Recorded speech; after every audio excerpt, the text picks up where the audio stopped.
तर गडचिरोलीमधून एक महत्त्वाची बातमी आहे।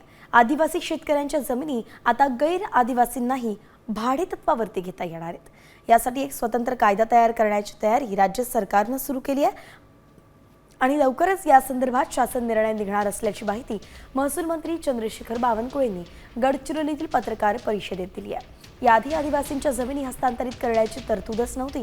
आता नव्या कायद्यानुसार ही तरतूद करण्यात आली आहे, तर उद्योजकांना याचा फायदा होण्यासाठी हा निर्णय घेण्यात आल्याची टीका काँग्रेसने केलेली आहे।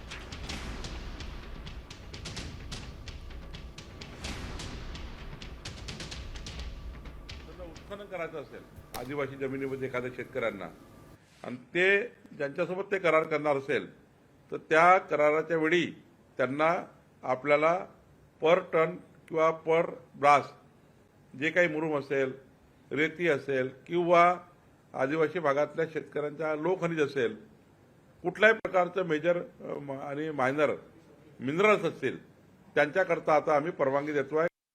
काही उद्योजकांना याचा फायदा नक्की होईल, उद्योजकांना होईल, मोठ्या लोकांना होईल।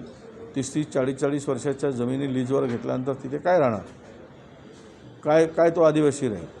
आणि म्हणून आदिवासींच्या जमिनी बिल्डरांच्या, उद्योगपतींच्या, श्रीमंतांच्या घशात घालण्यासाठी हा निर्णय होईल।